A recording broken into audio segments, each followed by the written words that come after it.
उस कार्यक्रम के मुख्य अतिथि हम आदरणीय उप मुख्यमंत्री केशव प्रसाद जी भी जा रहे थे। लेकिन इसी दौरान यहाँ के जो किसानों के नाम पर आंदोलन कुछ लोग कर रहे हैं, उन लोगों ने वहाँ पर धरना प्रदर्शन करने की एक योजना बनाई।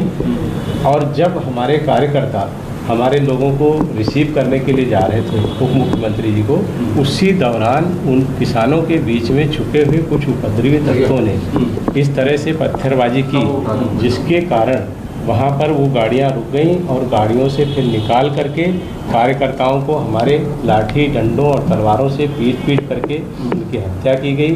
गाड़ियों को सड़क से खाई में धकेल करके वहाँ पर उसको जलाया गया और भी दूसरी गाड़ियाँ जलाई गई, दूसरी गाड़ियों में तोड़ फोड़ हुई।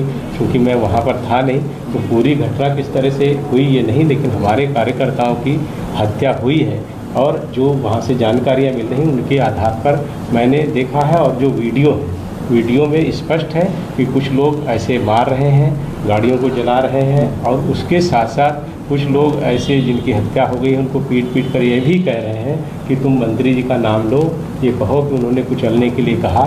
इस तरह की बातें भी उन लोगों ने की है। लेकिन हमारे कार्यकर्ताओं की जो हत्या हुई है वो बेहद दुखद है। उसके लिए मैं प्रशासन से यही कहूँगा, और साथ ही साथ जो मेरे बेटे के ऊपर एक आरोप उन्होंने लगाने का प्रयास किया है, ये कार्यक्रम हमेशा चलता है और वो उस कार्यक्रम का अध्यक्ष है। 11 बजे से लगातार उस कार्यक्रम में थे और हजारों की भीड़ के बीच में थे।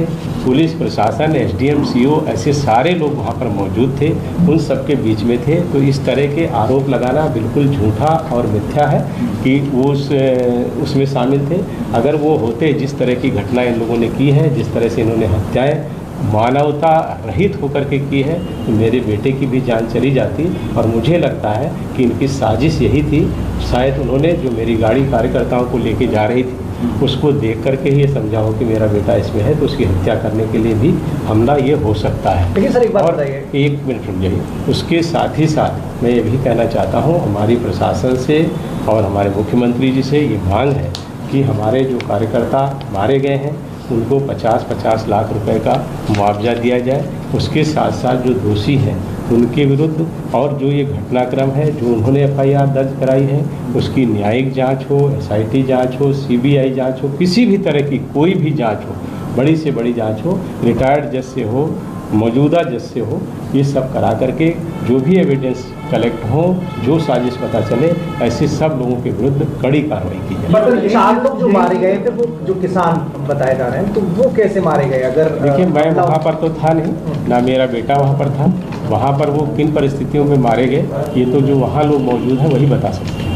राकेश टिकैत का कहना है कि केंद्रीय मंत्री और उनके बेटे के खिलाफ एफआईआर की बात प्रशासन ने उन्हें बताई है, लेकिन जब तक कॉपी नहीं आती, जब तक उन्हें एफआईआर की कॉपी नहीं दी जाती, तब तक वो ये देखिए, ये उनका विषय है। राकेश टिकैत लगातार इस देश में अस्थिरता फैलाने का काम कर रहे हैं और ये उनका प्रयास लगभग 1 साल से जारी है। और इसी हर घटना पर वो राजनीति करते हैं, जबकि सबसे पहले एफआईआर उन्हीं पर दर्ज होना चाहिए जिस तरह की घटनाएं उन्होंने की हैं। सुप्रीम कोर्ट ने भी उसको संज्ञान में लिया है और अभी 3-4 दिन पहले ही जिस तरह से सुप्रीम कोर्ट की टिप्पणी आई है उससे भी उनको समझना चाहिए। और जिस तरह से लोग देखे गए हैं, समाजवादी पार्टी के जिला अध्यक्ष जो रुद्रपुर से आकर के इस कार्यकर्ता सम्मेलन को भड़का रहे थे, जो लोग मारे गए ऐसी मुझे सूचना मिली है, मैं सुनी हुई बात ही बता रहा हूँ कि नानपारा बहराइच के रहने वाले थे। इसी तरह से पूरनपुर, पीलीभीत, इस तरह की जो साजिश करके लोग आ रहे हैं। राकेश टिकैत जी को भी देखना होगा कि किसान आंदोलन में अराजक तत्व अगर आ रहे हैं तो उसका रोकने की भी जिम्मेदारी उनकी है, और उसके कारण अगर कोई घटना होती है तो राकेश टिकैत पर एफआईआर। मेरा सवाल ये सर कि आप जिस दौरान कॉन्वॉय से गुजर रहे थे, क्या इस हिंसक झड़प के पहले आपके कॉन्वॉय पर पत्थरबाजी हुई? कोई पत्थर नहीं, हमारा रूट डाइवर्ट कर दिया गया था और हम थोड़ा उससे पहले से हम लोगों को दूसरे रास्ते से घुमा दिया। क्या प्रशासन ने कोई विरोध नहीं दर्ज हुआ था? नहीं, हमारे जहाँ पर वो विरोध के लिए इकट्ठा हुए थे उस रास्ते की बजाय दूसरे रास्ते से हमको प्रशासन लेकर के कार्यक्रम स्थल पर जा रहा था। क्या प्रशासन को अंदेशा था कि इस तरह की कोई घटना घट सकती है? इसका उचित जवाब जो यहाँ के प्रशासन के लोग हैं वो दे पाएंगे। मैं तो परसों रात में ही दिल्ली से आया हूँ, तो यहाँ की जो सारी जानकारी है वो यहाँ के प्रशासन से आप पूछेंगे। ये जानकारी मिली कि प्रशासन ने इस कार्यक्रम को निरस्त करने की सलाह दी थी। अब अगर निरस्त करने की सलाह दी हुई होती तो निरस्त हो ही जाता। ये तो कार्यक्रम कुछ ऐसा नहीं था, ये हमेशा से होता था और ये प्रतिवर्ष होता है और हजारों लोग शामिल थे और कार्यक्रम हुआ। ऐसा नहीं कि कार्यक्रम में वहाँ कोई पहुँचा भी नहीं। ये जो घटना स्थल है वो कार्यक्रम से लगभग 4 किलोमीटर दूर है और कार्यक्रम 11 बजे शुरू हुआ था और जब ये घटना दुखद घटना हो गई है तो उसको बाइंड अप हम लोगों ने करके समाप्त कराया। तब तक वो कार्यक्रम चल रहा था। आप गृह मंत्री भी हैं, तो क्या आपके और आपके बेटे के खिलाफ कोई FIR दर्ज की गई है? पुलिस ने कोई पूछताछ घटना के बारे में? मुझे ऐसी कोई जानकारी नहीं है और इस FIR का कोई औचित्य नहीं है। अगर FIR दर्ज की जाती है तो गलत तथ्यों पर होगी और मुझे मेरा पूरा विश्वास अपने इन्वेस्टिगेशन पर है, अपने शासन पर है, प्रशासन पर है। जब एविडेंस कलेक्ट होंगे अपने आप स्थिति साफ होगी। मुख्यमंत्री से आपकी बातचीत जो हुई है उसमें उन्होंने क्या कहा है? मुख्यमंत्री जी से भी हमारी बात नहीं हुई है। अच्छा। अभी हमने अपने कार्यकर्ताओं से अभी रात में हम लोग उनका PM वगैरह ऐसे सब करके उनकी बॉडी वगैरह को उनके घर भेजने के काम में व्यस्त है। अभी मैं यहाँ आया हूँ, अब मैं बात करूँगा। आपकी मौत हुई है, उनकी क्या लाठी डंडों से पीट के मौत हुई? जी, गोली मारने से मौत हुई है? देखिए मैं वहाँ पर था नहीं, लेकिन जो वीडियो मैंने देखा है उसमें लाठी डंडे और तलवारों से उन पर प्रहार हो रहा है। कांटे से एक को मारा गया है, वो वीडियो मैंने देखा क्योंकि मैं मौके पर तो था नहीं तो मैं पूरी घटना बता सकूं। लेकिन वहाँ पर इस तरह से कार्यकर्ताओं को मारा गया है, उसके वीडियो हैं और वो सारे वीडियो में खून से लहूलुहान है। लगातार वो लाठियाँ इतनी दर्दनाक ढंग से मार रहे हैं कि अगर आप ही देखेंगे तो आपको लगेगा कि किस तरह से उनकी बुरी तरह से हत्या की गई है। मैं प्रशासन से मांग करता हूँ उसके खिलाफ जो भी लोग उनके विरुद्ध कार्रवाई भी हो और हमारे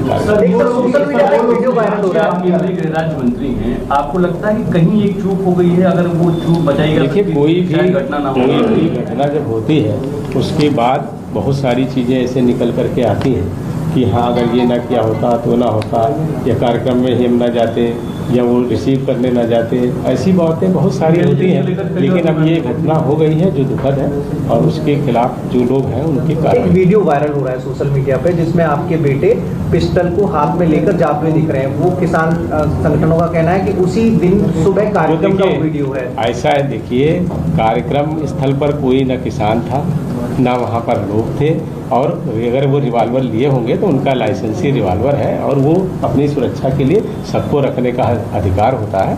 मैंने हालांकि वो वीडियो नहीं देखा है, लेकिन अगर वो लिए होंगे तो कोई अवैध रिवाल्वर थोड़े ना लिए। अच्छा एक चीज़ और सर, क्या आपकी ओर से कोई तहरीर दी गई है? आपकी पार्टी की? जी हमारे कार्यकर्ता बने, हमने तहरीर दे दी है और FIR दर्ज कराने के लिए हम लोग उसको कह रहे हैं। आप लोगों ने किसको नामजद किया है? अभी देखिए उसमें चूँकि हम लोगों के पास वीडियो ही है, उसमें हम लोग बहुत लोगों को पहचानते नहीं हैं। अभी कुछ लोगों के नाम आए हैं जिसमें रुद्रपुर के समाजवादी पार्टी के जिलाध्यक्ष का भी नाम आया है कि एक फ़ोटो उनका था। कुछ लोग ऐसी खालिस्तान फोर्स का T-शर्ट पहने हुए लोग हैं, ऐसे सब फोटोएं वगैरह वायरल हो रही हैं। उसमें से अब लोगों को चिन्हित किया जाएगा। मैं किसी को जानता तो हूँ। रुद्रपुर से सर आपने कहा समाजवादी पार्टी के जिलाध्यक्ष की फोटो सामने आई है। हाँ। ये क्या उस प्रदर्शन में सामने? ये मुझे सुनने को मिला है। अच्छा। मैंने तो देखो मैं वहाँ नहीं था ना, मैं वहाँ था ना मेरा बेटा था, तो इसलिए मुझे ये सब एकदम जानकारी नहीं। लेकिन जो मैं फोटो में देख रहा हूँ या लोग जो मुझे बता रहे हैं उसके आधार पर मैं आपको सूचनाएं दे रहा हूँ। अब तक गृह मंत्रालय से कोई फीडबैक लिया गया हो, इस मामले का कोई इनपुट लिया गया हो?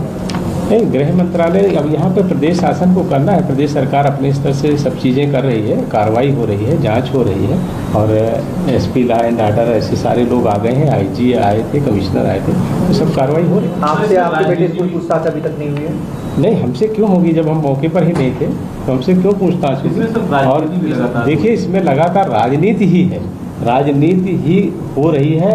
और जिस तरह से हम अपना यहाँ पर किसानों के जो हमने जैसे जो वीडियो की बात कर रहे थे वो किसान सम्मेलन का ही वीडियो है। उसके बाद संपूर्ण नगर में भी हमने किसान गोष्ठी की, जो इस तरह से किसानों के कार्यक्रम हो रहे थे।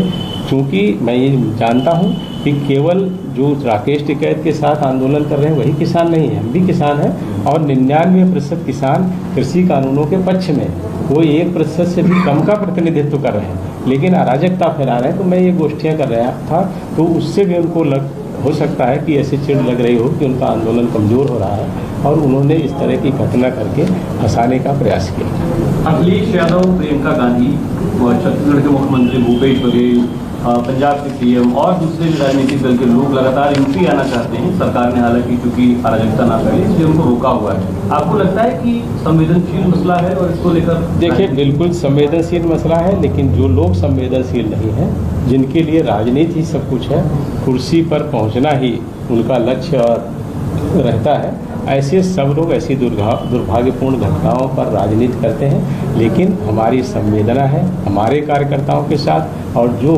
किसानों के। नमस्कार, मैं हूं मानक गुप्ता। अगर आपको हमारा ये वीडियो पसंद आया हो तो इसे लाइक और शेयर जरूर करें और हाँ, हमें सब्सक्राइब और फॉलो करना ना भूलें ताकि आप देश और दुनिया की कोई खबर मिस ना करें। तो जुड़े रहिए हमारे साथ और देखते रहिए News 24।